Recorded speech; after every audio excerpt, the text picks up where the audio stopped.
रात का समय था। घड़ी में 10:30 बज रहे थे। नंदा अपनी बिस्तर पर बैठी हुई थी। तभी उसे कुछ आहट सुनाई पड़ी। एक साया उसके कमरे में प्रवेश करता है। उसके कदमों की आहट से वो एकदम से चौंक गई। कौन कौन है?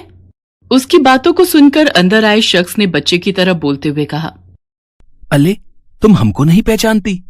हम हैं तुम्हारे पति गुड्डू। मेरे पति? सुनो ना, हमको ना नींद नहीं आ रही है, थोड़ा दल भी लग रहा है, तुम मेरे कमरे में तलो ना। ये कहकर वो नंदा का हाथ पकड़ लेता है और उसे खींचकर ले जाने लगता है। अरे कौन है आप? ये क्या बदतमीजी है? छोड़िए मेरा हाथ, छोड़िए नहीं तो मैं चिल्लाकर अपने पति को बुलाऊंगी। अले, मैं ही तुम्हारा पति हूं, तुम कितने बुलाने की बात कर रही हो?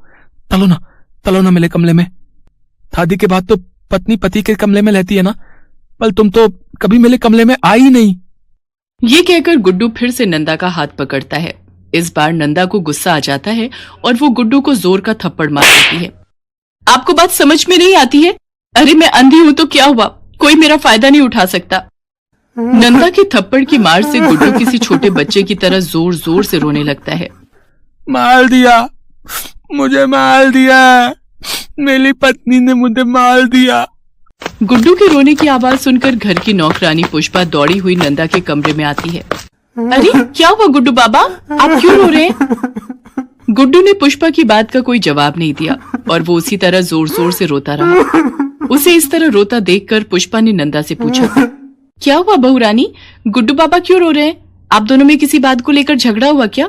देखिए बहू रानी, पति पत्नी में तो नोकझोंक होती रहती है, इसका ये मतलब नहीं कि पत्नी अपने पति को रुला दे। ये आप क्या कह रही हैं? ये मेरे पति हैं? हाँ, यही तो आपके पति हैं जिससे 6 महीने पहले आपकी शादी हुई है। देखो तुम झूठ मत बोलो, ये मेरे पति नहीं है। अरे बहू रानी, मैं क्यों आपसे झूठ बोलूंगी? यही आपके पति हैं।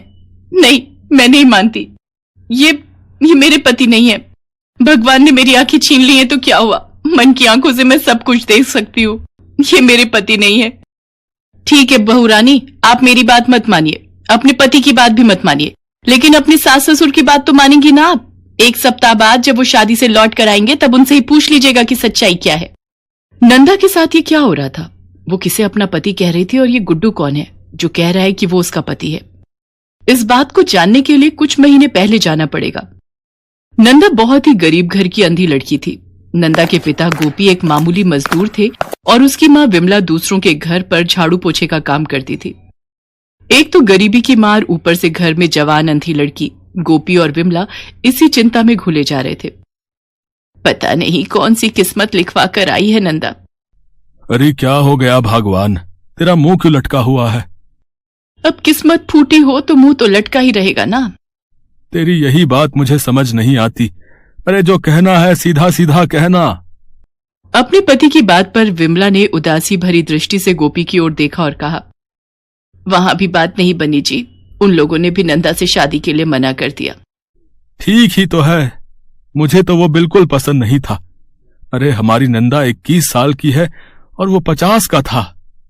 अजी, मर्दों की उम्र नहीं देखी जाती, और आपको पता है ना हमारे पास कोई चारा भी तो नहीं है। अब अंधी लड़की से कौन शादी करना चाहेगा? तुम्हारी बात तो ठीक है, लेकिन नंदा है तो हमारी बेटी ही, अंधी है तो क्या हुआ, हम उसे कुएं में तो नहीं डाल सकते। गोपी की बात सच थी, लेकिन यह भी एक बड़ा सच था कि अंधी लड़की से कोई ठीक ठाक आदमी तो शादी करने से रहा। एक दिन की बात है, विमला जिस मेम साहब के यहाँ काम करती थी, उसके कोई दूर के रिश्तेदार विमला की मालकिन के घर आए हुए थे। विमला जब उन्हें चाय दे रही थी तो उसने उनकी बात सुनी। अरे हम तो थक गए, गुड्डू के लिए कोई लड़की मिलती ही नहीं है। तुम्हें तो पता है ना, हमें 1 रुपया नहीं चाहिए, बस लड़की चाहिए, चाहे वो लंगड़ी लूली अंधी कुछ भी हो, उससे हमें फर्क नहीं पड़ता, बस लड़की चाहिए। आपका कहना तो सही है भैया, लेकिन मैं भी परेशान हो गई गुड्डू के लिए लड़की ढूंढ ढूंढ कर, मिलती ही नहीं। उन लोगों की बातें सुनकर विमला को अपनी बेटी नंदा के लिए उम्मीद की किरण दिखाई दी, लेकिन चाहकर भी उसकी हिम्मत नहीं हुई कि वो अपनी मालकिन से अपनी बेटी के रिश्ते की बात करे। अरे भला नौकर की बेटी मालकिन से ब्याही जाए, ऐसा समाज तो नहीं है अभी हमारा। उस रात उसने अपने पति से ये बात बताई तो, अरे बिमला, तू भी ना जरा समझा कर, जरूर उसके बेटे में कोई खोट होगा, तभी तो वो लंगड़ी लूली कोई भी ढूंढ रहा है। आप भी ना हर बात पर शक करते हैं। मैं तो इतना जानती हूँ कि बड़े लोगों में, अमीर लोगों में ना तो कोई कमी होती है और ना ही कोई खोट होता है।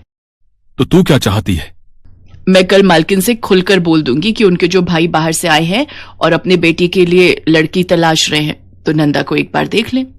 विमला ने अपनी मालकिन को नंदा के बारे में बताया और उनके रिश्तेदार के बेटे से नंदा की शादी की बात कही। उसने ये भी बोला कि उसकी बेटी जन्म से ही देख नहीं सकती है। अरे मुझे तो पता ही नहीं था। ये तो वही बात हो गई कि बगल में छोरा और नगर में ढिंढोरा। सुन, मेरे भैया को कोई फर्क नहीं पड़ता कि लड़की देख नहीं सकती, बस उन्हें अपने बेटे के लिए एक सीधी और सुशील बहू चाहिए। तुम शादी की तैयारी करो, और हाँ, सारा खर्च हम ही करेंगे, इसलिए तुम्हें चिंता करने की कोई जरूरत नहीं है। गोपी और विमला को इस बात का जरा भी इल्म नहीं था कि जिस बात को लेकर वे लोग इतना परेशान रहते थे, वो परेशानी एक ही झटके में खत्म हो जाएगी। नंदा की शादी रोशनलाल के बेटे गुड्डू से धूमधाम से हो गई। शादी इतनी आलीशान थी कि विमला और गोपी तो बस आंखें फाड़े हर कुछ निहार रहे थे। सच कहूं विमला, मुझे नहीं पता था कि हमारी नंदा इतनी अच्छी किस्मत लेकर आई है। इतना बड़ा घर मिलेगा उसे, ये कौन जानता था। नंदा शादी करके अपने ससुराल आ गई। 6 महीने हो गए थे उसे अपने ससुराल आए, और 6 महीने बाद उसकी जिंदगी में ऐसा तूफान आएगा उसे पता नहीं था। पुष्पा के लाख कहने के बाद कि गुड्डू उसका पति है, उसने उसकी बात नहीं मानी। 1 सप्ताह बाद की बात है, रात का समय था। तभी नंदा के कमरे में किसी के आने की आहट हुई। अरे आप आ गए, आप कहाँ चले गए थे? उस शख्स ने नंदा को गले लगाते हुए कहा। अरे कुछ काम था। नंदा भी उसके गले से लिपट गई। जानते हैं, 4 दिन पहले कोई मेरे कमरे में घुस आया था। वो कह रहा था कि वो मेरा पति है। नंदा उस शख्स से बात कर रही थी, तभी पुष्पा नंदा के कमरे में आई और उसने देखा कि नंदा अपने ससुर की बाहों में है। मालिक आप? पुष्पा तुम? अरे वो जरा बहू से कुछ बात करनी थी, इसीलिए मैं यहां आया था। बहू? वो शख्स रोशनलाल था, नंदा का ससुर। असल में रोशनलाल का बेटा गुड्डू मंदबुद्धि था। रोशनलाल काफी पैसे वाला था, लेकिन उसकी पैसे और प्रॉपर्टी उसके बाद कौन संभालता, क्योंकि उसका बेटा तो दिमाग से पैदल था। रोशनलाल ने उसकी शादी करने की बहुत कोशिश की, लेकिन वो हो नहीं सकी। इस बीच नंदा की मां से रोशनलाल की मुलाकात हुई और नंदा की शादी गुड्डू से हो गई। मालती, गुड्डू की शादी तो हमने कर दी, लेकिन हम जानते हैं कि गुड्डू हमारा वंश नहीं चला पाएगा। हमारी इतनी संपत्ति हमारे बाद बर्बाद ना हो जाए, इसलिए हमें ही इसे संभालने वाला लाना होगा। दुनिया की नजर में यह गुड्डू की सुहागरात होगी, लेकिन नंदा के साथ सोऊंगा मैं। पुष्पा को अब सारी सच्चाई का पता लग गया था, और उसे यह भी पता लग गया था कि आखिर उसे रोज क्यों नंदा बार बार मना कर रही थी कि गुड्डू उसका पति नहीं है। असल में गुड्डू की आड़ में रोशनलाल नंदा के सम्मान के साथ खेल रहा था। मुझे घिन आ रही है, सच में मुझे घिन आ रही है। ऐसे लोग भी होते हैं दुनिया में। नंदा तो बेचारी अंधी है, उसे क्या पता, लेकिन ये आंख वाले लोग, छी। पुष्पा ने ठान लिया कि वो नंदा को इस नरक से बाहर निकालेगी। वो उसी रात पुलिस थाने गई और उसने रोशनलाल की सच्चाई पुलिस को बता दी। पुलिस इंस्पेक्टर रानी को यह सब सुनकर बहुत आश्चर्य हुआ। वो रोशनलाल के घर पहुंची और उसे गिरफ्तार कर लिया। अरे आपको शर्म नहीं आती? लोग कहते हैं कि आपका बेटा मंदबुद्धि है, लेकिन मंदबुद्धि तो आप हैं।